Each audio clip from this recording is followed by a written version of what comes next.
Welcome back to DiceTillDawn and another top 10 list. And today I'm looking at my recommendations as a good gateway games. So these are 10 games that I think are good to introduce new players to the hobby and maybe players that have never played anything before or maybe tried some Monopoly or something like that. I tried to make this list so that it has various different types of games. There are a few bit heavier games, but I think they are good for a certain audience, and I will get to them once they come up on the list and tell you more about my reasonings. Of course, I had 20-30 games at least in my short list, but I narrowed it down to these 10, and I hope these give you some ideas and maybe pointers on which games to maybe get for your friends. But yeah, that's enough talk before the list, and let's start with number 10, which is the heaviest game on the list, but it's here for good reasons, and that is Memoir 44.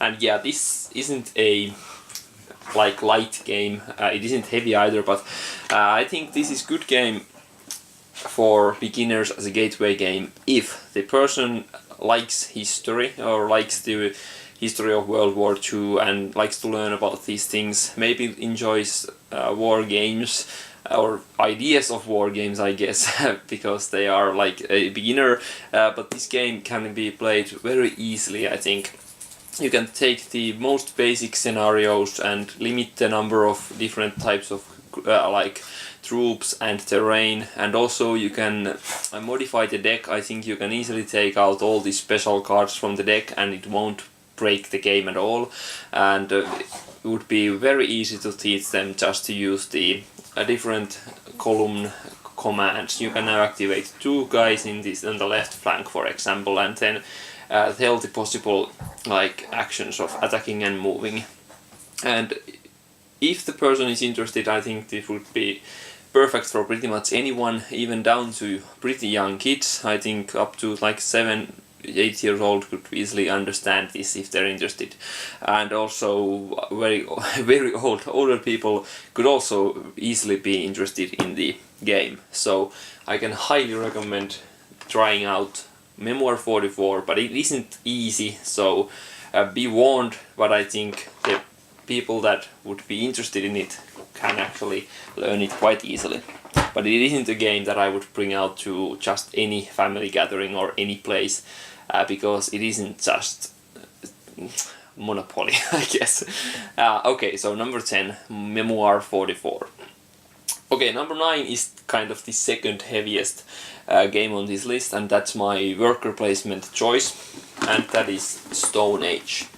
And yeah, this isn't a heavy game either, but I think the main problem with this game could be the cards and the technologies. Yeah, you get kind of a set collection there, and it isn't hard to understand, but for a new player there is a lot to take in here. Even though the basics are easy, you just put your workers on one of the spots on the table and then later do the actions and roll some dice. And the artwork is amazing, so many people will love that, and the idea of just making more tribesmen and gathering wood and gold and different resources is quite easy to grasp and interesting for many players, and also building buildings with these resources. All the basic mechanics are pretty easy, but the one thing that new players will probably struggle with is how to actually play it efficiently, and also the cards can be a bit hard to explain at first. So that's kind of a small but there, but all in all it's pretty easy game and one that usually excites the people I bring it to. So I can recommend Stone Age as a good entryway to worker placement games. Then number 8 is one of the dice games on my list, and that's Las Vegas by Rudiger Dern. And this is a brilliant introduction to games. Maybe people have played Yahtzee, for example. This isn't like Yahtzee, but almost every player I've played this with have enjoyed it.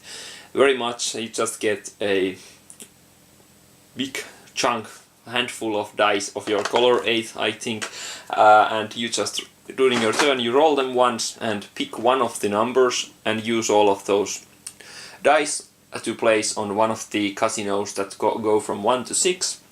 And after everyone has placed all their dice, they roll them again next turn. And when all the dice are set, you then score the casinos by giving the money on the casinos to the majorities on each. But there is a cool catch that if 2 players or 3 have the same amount of dice on the casino, for example, all have 2 dice, all of those are removed before the money is divvied out. So you always have to struggle on where to put them, and are you now in a tie position, or maybe even one die is enough to win it because all the others are tied. There are cool moments there, and even that makes even the last die roll important usually, because you might get something you didn't want, for example, which ties you now on one of the casinos. But it's very easy to understand. You try to get the most amount of money, and during your turn you roll your dice once and pick a number and put all those dice on that casino, and it's the next player's turn, they do the same thing. So it's quick, fast and fun, and almost everyone I've played it has actually liked it a lot. So great fun, Las Vegas. Okay, so number 7 is my engine building game, I think, of the list, and that's Splendor. With amazing components, you try to make kind of a gem building engine. You take these gems, which are cool, heavy chips, poker chip kind of things, which are the colors of the different gems, or the pictures of the gems, and you keep collecting them, and you use them to buy cards from this row of 3x4 or something like that is the size of the row. And each time you get a card, you usually get an income of 1 resource. For example, the blue resource, you now get that every turn, like to use to buy other cards. So the more cards you have, the higher cost cards you can get, and the better they get, and the more points they get, because the game ends after one player has, I think, 12 points or 15. I'm sorry, I can't remember for sure. Anyway, and that at that point the round is played to its end, and if someone passes the first point, they actually can grab the win. But other than that, the player that finishes the game wins. And quick, easy, great components, not many of them, just the chips, which are heavy, and a few decks of cards and some tiles for the patrons, and that's all. Easy to grasp, easy to understand, but quite actually nicely heavy on the strategy and tactics, and you can actually play this with gamers and they will also enjoy it. So it's not just a cool introduction, there's definite brains behind the game. So Splendor is a good introduction, I think.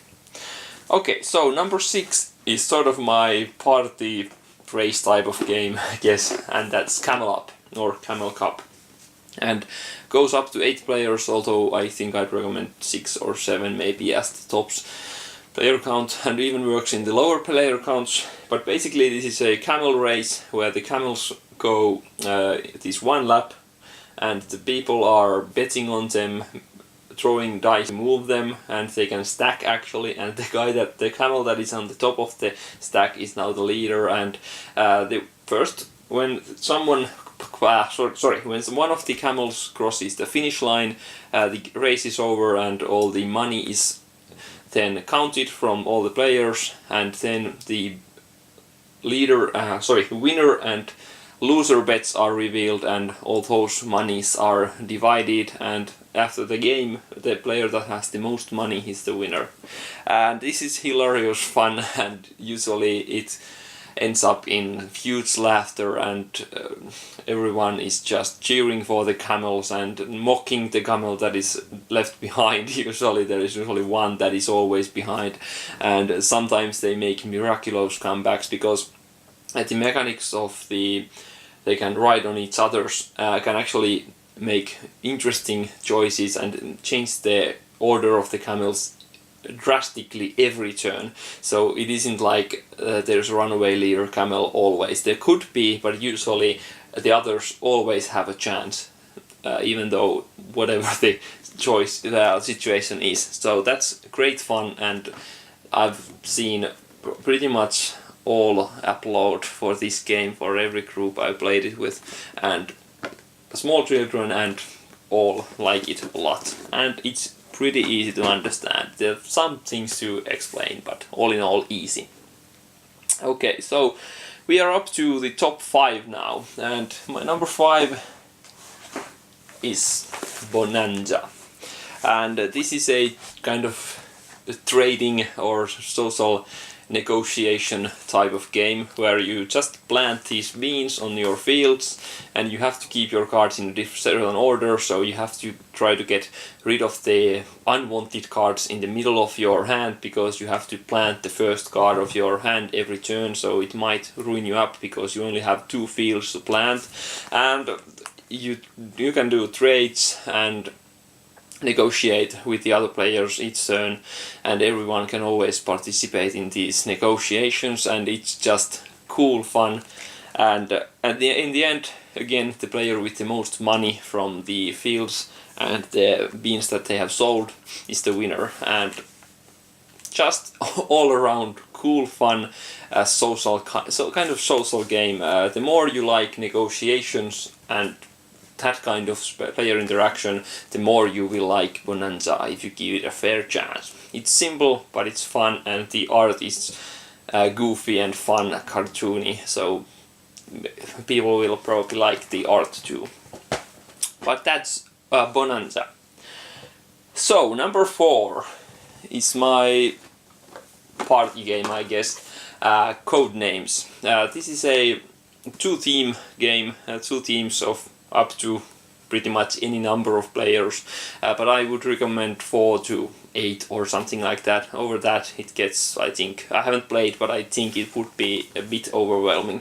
4 players is already great, and it's actually quite fun as a 2-player game also, because you can try to beat your own high score as a co-op game, and it's been fun. I've been playing that with my girlfriend quite a bit also, so that's a plus also. But all in all, it's basically 2 teams where each teams have 1 spymaster and the other players are the team members in a sense, and they have 5x5 grid of cards, and the spymasters now know each card is the card for their team or the other team, and both the spymasters see all this information. The cards are only 1 word each, so it could be like camel and maybe wood or whatever. There are a total of 25 words, and there are 8 and 7 words for the starting and the second team. And the first team to successfully explain these words to their team members and get them right wins the game. So basically the spymaster gives 1 clue each turn. It could be, for example, a wooden tree. Only 1 word and 1 number. So that means that 3 words or cards on the table are their cards that contain or somehow you are connected to the word wooden, so maybe they are the wood, or maybe the table that's wooden, or stuff like that. And now the team members have to start guessing on which cards they are, and they point the card, and if it's correct, they get the spymaster puts the that colored person over it, and they can now continue if it was correct. If it's wrong, if it's the other team's word, they actually get the point, so it's very risky to guess. And there are some innocent bystanders which just end the turn and they don't give a point to each other or anyone. But there's also 1 assassin in the grid, and if someone points at it, that team immediately loses the game. So there's high tension on how to explain your words without the team saying the assassin also. So very interesting and very thinky party game, I think. So this is a party game that gamers will love also. Okay, so top 3. And this is my number 3 is Thurn and Taxis. This is my Ticket to Ride killer in a sense. I hate Ticket to Ride. Sorry for the Ticket to Ride fans there. I know there are good things and that's just my opinion, but I found that I like the basic ideas of Ticket to Ride, the taking cards and gathering them and then building these routes, but I found it way too luck driven. And yeah, I know you can now start shouting at me that it's not luck. Yeah, I know it isn't all luck, but there are these moments when it's just infuriating what is happening in the game. So Thurn and Taxis is the more strategic and tactic version of it, I think, where you can actually count the cards and count some odds maybe if you're interested in that. And it's also more friendly. There's less of blocking or anything in the game. There are things you can do to mess up with the other people, but they are much more friendly than in Ticket to Ride, in my opinion. So if you don't like the blocking in Ticket to Ride but you like the game, then give Thurn and Taxis a try, because that's way more friendly here. And by the way, this is the expansion box, so the main game is usually in a wine red or like brown box, a bit different but looks about the same.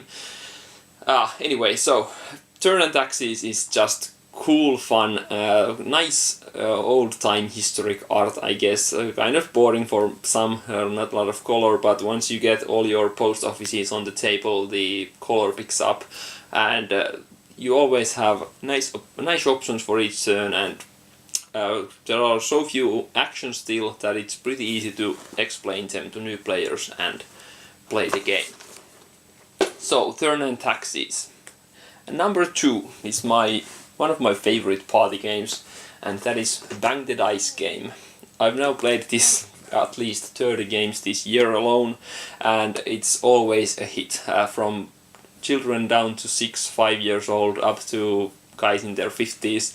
They're all laughing and shouting and screaming at each other for shooting each other, and the game is fast, and even if there is player elimination, it's a short game, maybe 20-25 minutes, so even if you die you just laugh it off and see what happens in the game, and it's always a brilliant fun.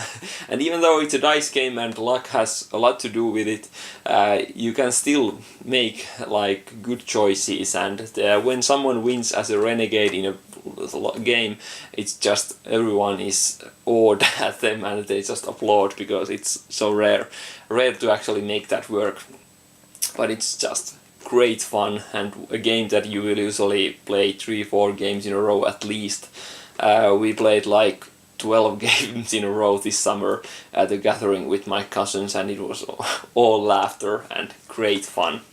So Bang the Dice game is a party game I can highly recommend. Okay, so number 1, well, co-op games are one of my favorite genre, so I had to pick one of them at least. I had several candidates, but I went with Forbidden Desert. So this is the second version, I guess, or like of Forbidden Island. I could have picked Pandemic easily.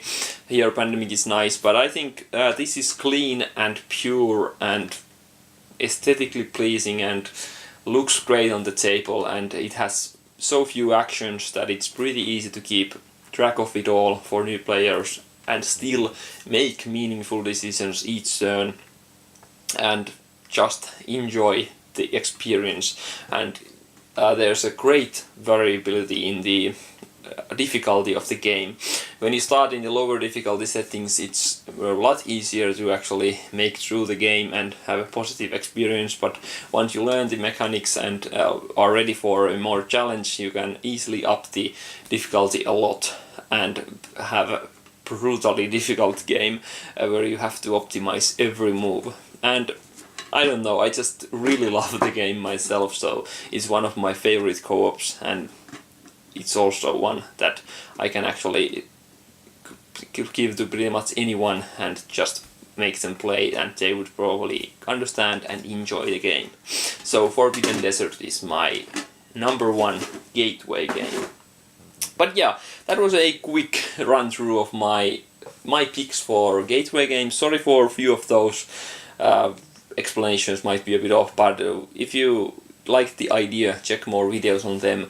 I didn't want to make this too long by explaining all the rules of the games and all that. But yeah, that was my top 10 again, and next I might do some other top 10s, but my top 100 list is now pretty much complete. I have a few games I want to test before I finish the list, and also my top 30 solo game list is also almost ready, even though I thought about making the top 50 actually, because I had over 60 games on my shortlist, but I think 30 is more like, has more games that I actually want to play solo, not just games that are okay or fun to play solo if nothing else is available.